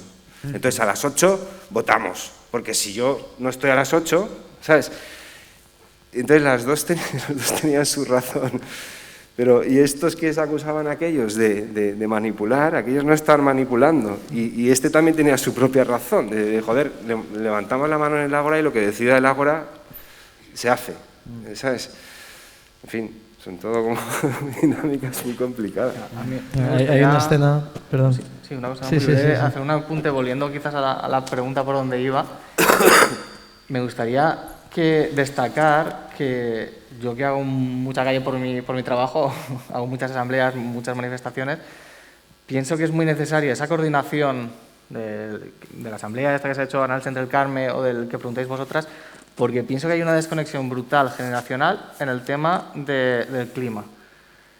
Muchísima gente joven, al menos lo que estoy viendo yo, que igual es una imagen adulterada que tengo, se preocupa por este tema, pero quizás de 35 o 40 años para arriba no me hables de ese tema, no voy a cambiar mi forma de vivir porque bueno, llevo escuchando del cambio climático no sé cuántos años, aquí no ha pasado nada, y sin embargo la gente joven, creo yo, que está a la vanguardia de eso y que sí que tiene esas preocupaciones y sí que las lleva por bandera. Entonces, o se cose eso o yo creo que no se podrá tener un gran movimiento por el clima si no se cose intergeneracionalmente, y pienso que es complicado porque evidentemente, igual que exigimos a los gobiernos que cambien cosas, nosotros también tenemos que cambiar ámbitos, aunque es una cosa mucho más individual, pero pienso que también debemos hacerlo. Y eso cuesta. Yo creo que ahí, para coserlo, a lo mejor un tema es el energético y el precio de la energía. Es decir, ¿cuándo se disparan estos movimientos sociales? Cuando hay algo que transversalmente molesta mucho a todo el mundo. Juan ha mencionado el precio del diésel, que fue el denominador de los chalecos amarillos en Francia, ¿no? Quizá esta factura de la luz, que cada vez es más inasumible por distintos motivos, pero al final molesta a un sector muy mayoritario de la sociedad. Quizás ahí también hay que hacer mucha pedagogía, porque si no esta fácil es, pues ponte a quemar carbón, vuelve a abrir centrales de carbón y verás cómo baja la energía. O vamos a consumir carne aquí sin límite, porque ¿cómo voy a comer menos carne o dejar de consumir carne por la huella ecológica que eso tiene, cuando es brutal? Por poner casos o cómo voy a dejar de coger mi vehículo privado y llenarlo solo con una persona para ir al centro de la ciudad en lugar de coger el transporte público, la bicicleta o otro tipo de cosas. Son cosas que afectan directamente a tu ser cultural, ¿no? A tu forma de cambiar las cosas, y si no se hace mucha pedagogía, pues evidentemente gente que ya está reventada por el capitalismo, porque cobra 1.000 euros o porque está en el paro o porque no tiene que preocuparse, o sea, tiene que preocuparse por cosas básicas o porque ya está quemadísimo de eso, de todo lo que nos hace este sistema, de que nos destroza, pues encima le pedimos un esfuerzo, o hacemos mucha pedagogía, o eso, la gente dirá quema más carbón y así bajaremos la energía. Pero en estos 10 años, por ejemplo, ¿no crees que hemos estado en momentos, ya ha habido situaciones que merecían un 15M y no se ha producido? Que yo nunca lo pregunto, ¿por qué creéis? O sea, ¿creéis que en estos 10 años no ha habido motivos como entonces? Como para salir a las calles. ¿Por qué no se ha vuelto a enganchar? ¿Era porque ya estábamos en política? ¿Era porque la gente se quedó muy desfondada y muy desmoralizada y se fue a buscar la vida? ¿Por qué? Porque estamos hablando ahora de que tal vez la energía sea el siguiente motivo irrevulsivo que provoque algo así.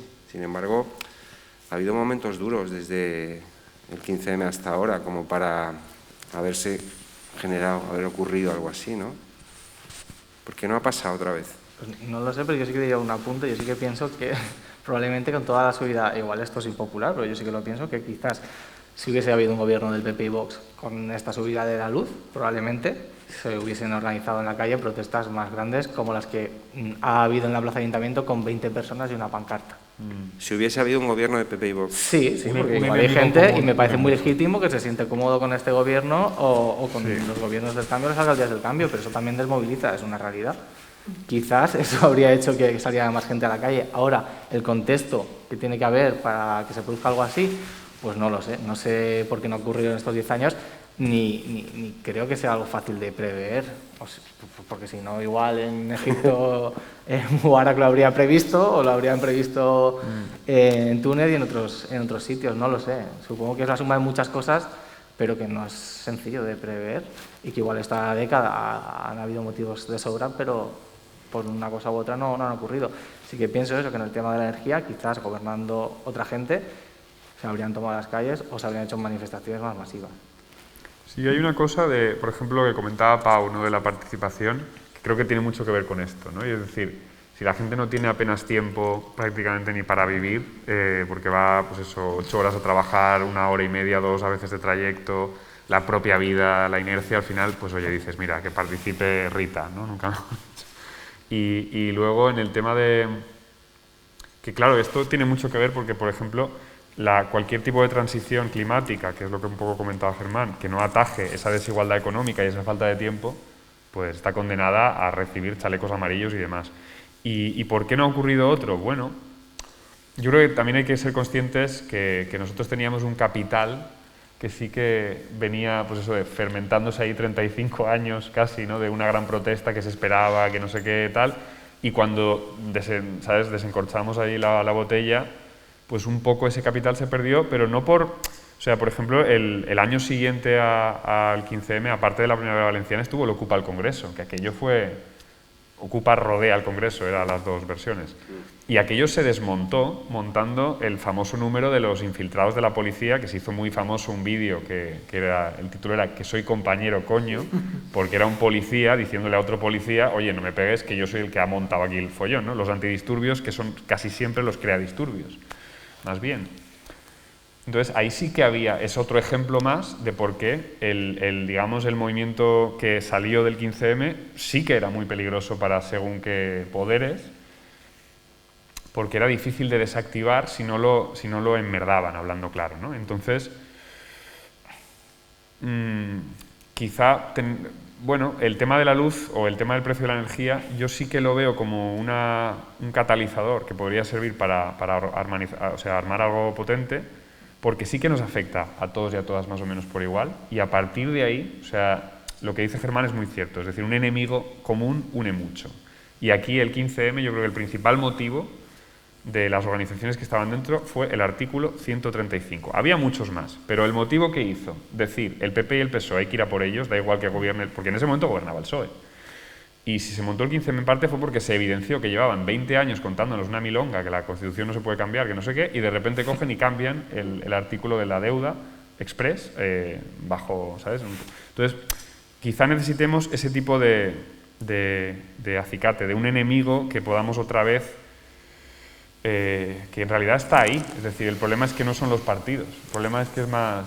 Lo que pasa es que estás diciendo a ver si ganan estos. No, yo no digo eso, ¿eh? Para ponernos a pelear. No, pero desgraciadamente, o sea, yo espero que no ganen nunca, no pero desgraciadamente, pues mira, si somos así de ceporrillos, pues lo seremos, ¿no? Claro. Jo crec que també hi ha una part de decepció, de decepció. És a dir, quan les forces polítiques, institucionals que s'han generat, que s'assumeixen com a hereves d'aquest període del 15M, han arribat a tocar poder, havien generat unes expectatives que eren impossibles de complir. Bàsicament perquè vas al costat del PSOE. Si tu vas al costat del PSOE, que és part del problema, és impossible que aconseguisques l'objectiu primari que estava debatent-se en la plaça. I això al final el que fa és que aquella frase famosa de asaltar los cielos, en el moment en què no es va aconseguir, és com que molta gent va dir ai, si era l'objectiu i no s'ha aconseguit, estos què estan fent, no? Quin paper està jugant a nivell institucional? I parla de Podemos com pot parlar de Compromís o com altres forces que estan tocant poder i que no estan generant la il·lusió que havien de generar. I jo crec que molta gent que havia assomat el cap a la finestra de la política, que havia descobert que a través de la política se podia transformar i que havia pres consciència, de sobte ha dit tenia raó al principi, se retrotragué al principi de dir tots els polítics són iguals, perquè segueix pensant que els polítics són els altres, quan en realitat el que ha de pensar és que la participació és col·lectiva i per tant tu tens un paper i l'has de jugar. I això crec que és el que hem de canviar, aconseguir que la consciència siga que la política canviarà en el moment en què canviem totes, de manera transversal.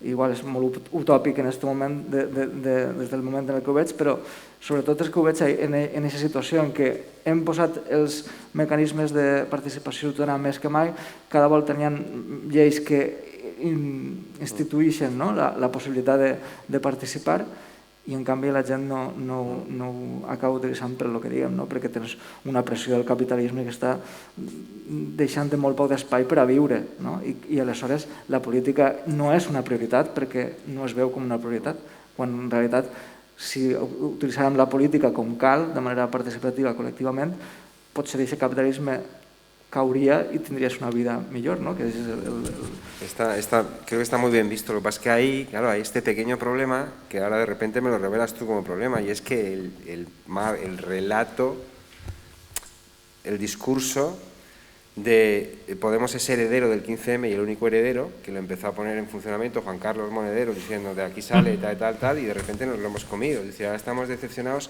porque el 15M se hizo política, y hay estos resquicios para decir, es que no, Podemos efectivamente tiene su raíz en el 15M, pero hay muchas más cosas que hemos estado hablando que tienen su raíz en el 15M, que también son 15M, y que no deberían estar decepcionadas. Sin embargo, hay como esta imposición. De repente, Podemos es el 15M. No,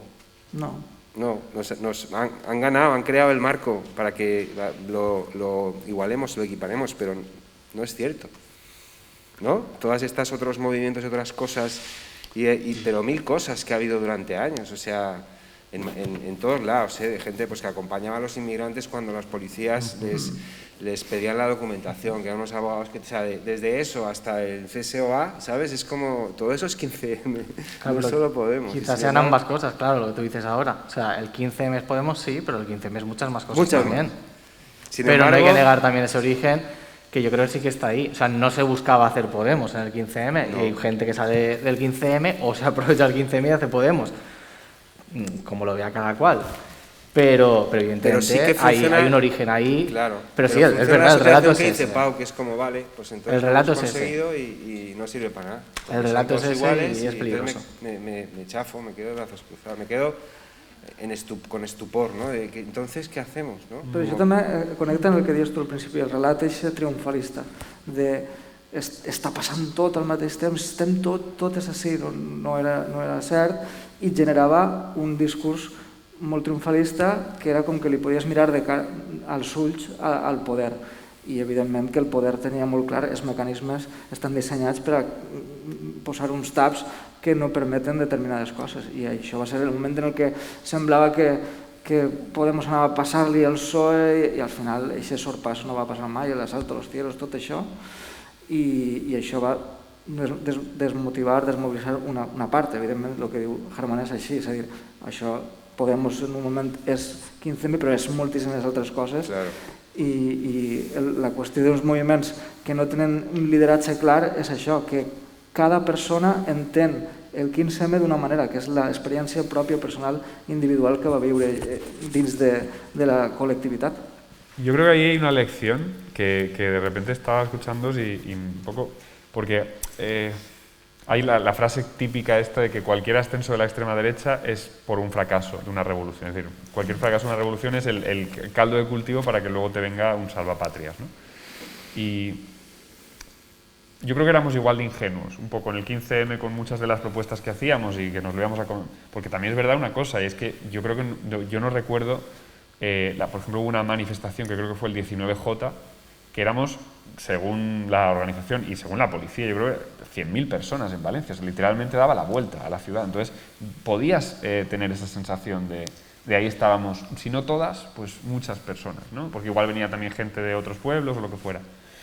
Y a Podemos le pasó un poco lo mismo, y hay un momento que lo veo como muy simbólico, y es cuando Pablo se va a Grecia, se abraza a Tsipras, y dicen aquello de Syriza Podemos venceremos, y luego viene la troika y les pone de rodillas. Y ahí es donde, pues bueno, se ve que eran gente que yo creo que era inevitable que del 15M surgiera algo como Podemos. Es decir, aunque nadie llevara esa idea desde un principio, porque creo que no era así, cuando tú tienes un capital social humano que es tan evidentemente enorme y la vía, digamos, de la insurrección no llega a conseguir nada, pues inevitablemente va a salir un partido político que va a capitalizar eso, que es heredero del 15M, pero no es el único heredero, obviamente, y que también ha sido un poco, pues como eran igual de ingenuos que los que montamos el 15M, pues también se han equivocado porque han generado unas expectativas que igual es una lección que deberíamos de aprender, y es que las expectativas de los próximos intentos no sean tan ambiciosas, porque igual generar una frustración tan grande después porque no se consigue es el caldo de cultivo para que luego te venga el monstruo y te abra... Exacto. Había una frase que es la que más me gusta a mí, pero que se decía porque es muy bonita, pero no se vivía, aquella de vamos despacio porque vamos lejos. Ahí no íbamos despacio, íbamos súper lejos y lo decíamos porque mola mucho la frase, pero había pocos que realmente lo entendían así, incluidos los mayores, ¿no? Es que esto es una conversación y tenemos que hablar mucho y vamos despacio y estamos aprendiendo y hace falta tiempo y no queramos ahora todo. Yo creo que eso en realidad es lo que hay. Y bueno, tú también lo has comentado, como no tenemos prisa con lo climático, pero al mismo tiempo hay que cambiar el marco. Entonces, para cambiar el marco hace falta tiempo, ¿no? Y hablar y comunicar y convencer, no es de hoy para mañana. Sí que tenemos prisa, pero... Tenemos prisa, sí, claro, pero al mismo tiempo necesitamos tiempo. Y eso no se cambia de la noche a la mañana.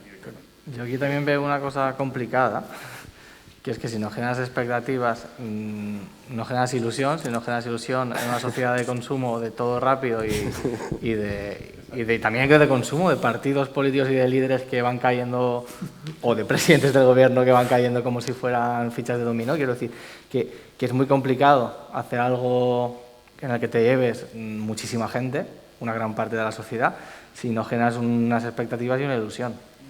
Igual si hacemos las asambleas con mono rojo y la máscara de Dalí, viene la pena. Bueno, pero es que yo pienso que es, o somos muy grandes, mucha gente, o no sé, o sea, es que siendo residuales no cambiaremos las cosas. Entonces, tenemos que llegar a todo el mundo y todo el mundo no va a hacer estas reflexiones tan profundas que podemos estar haciendo aquí o que se hacen en las asambleas. Entonces es complicado, porque claro, la gente que no hace esas reflexiones y que ilusionas puntualmente es muy fácil crear excepciones. Y yo, sin ser sociólogo y sin ser analista político, pero estoy muy seguro que mucha gente que se ilusionó fuertemente con Podemos ahora está fuertemente ilusionada con la extrema derecha. Seguro. Wow. No hablo de términos generales, hablo de mucha gente, porque claro, al final Podemos llegar a estar en el CIS el primero con una intención de voto muy alta. Evidentemente, toda esa intención de voto no es de izquierdas y al final, claro, tienes que llevarte una gran cantidad de votos para poder transformar algo dentro de esta política institucional. Y de hecho ese esquema derecha-izquierda fue uno de los principales argumentos, ¿no? Romper, no somos ni derecha ni izquierda, estamos con los de arriba, con los de abajo y no con los de arriba, claro, etcétera. Pero bueno, nos hace falta tiempo, pero tiempo es lo que ya no tenemos, porque ya llevamos casi 2 horas de debate. Pero bueno, creo que nos ha hecho pensar un poco con esta distancia que nos dan los 10 años. Los problemas de entonces siguen siendo los problemas de ahora, las soluciones son otras, la perspectiva es diferente, pero bueno, creo que ha sido este espacio de reflexión muy interesante y nada, animo a todo el mundo a seguir el festival Socialmed en los eventos de mañana, de pasado, cada día hay una reflexión también muy interesante y aquí lo dejamos. Muchas gracias a los 4 y al público. Gracias. Gracias.